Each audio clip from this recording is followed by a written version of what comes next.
So meron tayo ditong meron tayo ngayon ditong pinapakulo ang hugas bigas na tubig. Ito yung sabaw, ito yung tubig ng pinaghugasan ng bigas na sinaing ko. So ito 'yun. Dahil magsasabaw tayo ng what is this guys? So meron tayo ditong kamatis, luya, dahon ng sibuyas at saka mustasa. So nilalagyan natin ng konting pampaasim. Alright? So ngayon guys ay nakakulo na to, ilalagay na natin ito lahat. All together na. Okay? Kasi sa lagay sa lutuan ko, huwag yung pansinin na lutuan ko, hindi pa nakakabili ng baking soda. 'Di ba? Baking, 'di ba? Mga baking natin, mga baking soda natin at saka baking powder na sabi niyo ilalagay dito. So subukan ko. Okay? Ang daming daldal. So guys, dahil nakakulo na to, isama na natin to lahat. Put all together, sama-sama sa kahirapan. Alright? Ayan, kumukulo na rin to.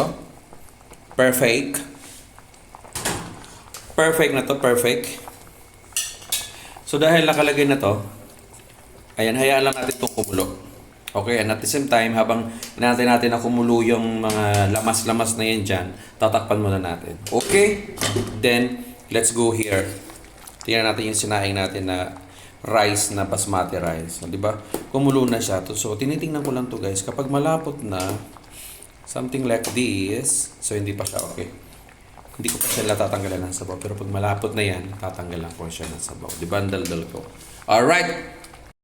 So, i-check natin ulit. Ayan, okay na siya. Okay, perfect na to. Aalisan natin to ng sabaw. Okay? Oh, dyan lang kayo. Huwag kayong aalis ha. Tatanggalan ko lang ng sabaw to, okay? Di ba? Galit, yar. Okay, so natanggalan na natin ang sabaw. Then, ibalik natin ulit dito sa kalan. Ipapahinhin lang natin to. Okay? So, ganyan ako pag nagsasaing. Pinapakuluan ko lang siya. Pagkakulo na, tinatanggal ko yung sabaw para mawala yung starch, yung malapot ng sabaw. Then kasi yun, malakas magpataas ng sugar. So ito, papahinin lang natin or papainin lang natin. Then tatakpan lang natin. After 5 minutes siguro, okay na to. Alright? Then, balik tayo dito sa fish na lulutuin natin. So sakto, kumukulo na rin siya. 'Di ba? Okay, perfect na to. Perfect na. Lalagyan lang natin ng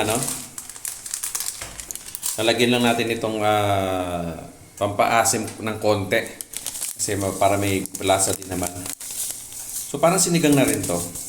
Konti lang kasi pag marami kasing asim guys, susumusuko yung aking bituka or yung aking sikmura. Pag sobrang dami ng asim. Kasi alam mo maasid tayo. Acid reflux. So, mamaya ako maglalagay ng asin, ating pink salt dahil itong isda, guys, binabad ko na, may asin na to. Nilagyan ko na to ng asin para magkalasa siya. So, habang kumukulo siya, ilalagay na natin yung isda. Okay, ganun lang siya kabilis guys. Very easy cooking. So, ilagay lang natin siya. Sama-sama together. Ilubog sa kahirapan. Something like this. Alright.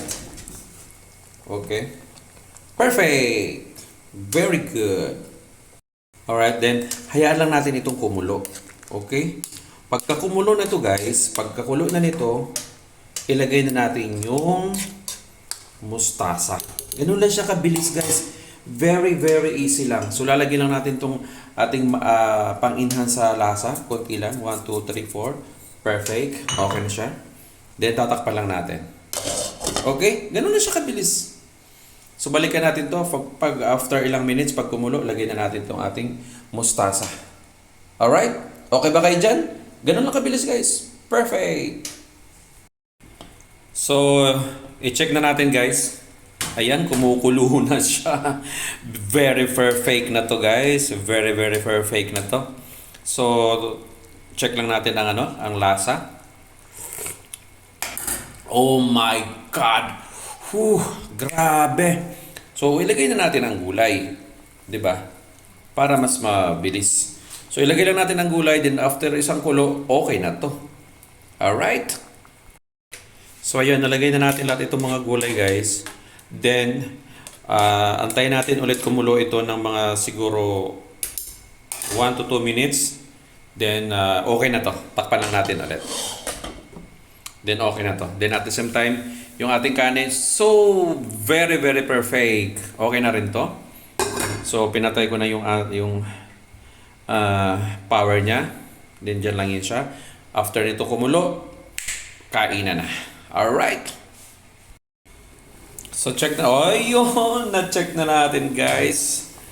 Very perfect talaga yung pagkakulo, oh. So, okay na to, guys. Todo na to. Kainan na to. So, ano pa inaantay nyo? Tara, sandok na. Alright.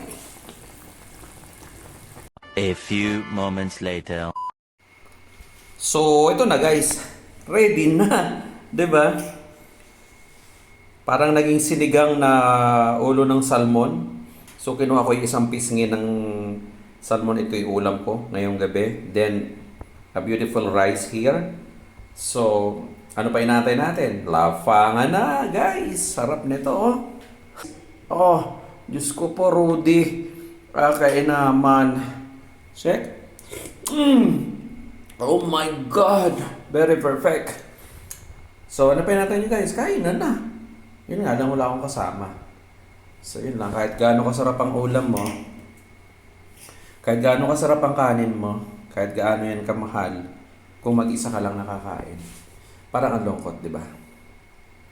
So, anong pinantay nyo? Samahan nyo na akong kumain. Tara, let's eat! Kainan na! Thank you, Lord! Pakasarap ng blessings na to. Amen! Let's go!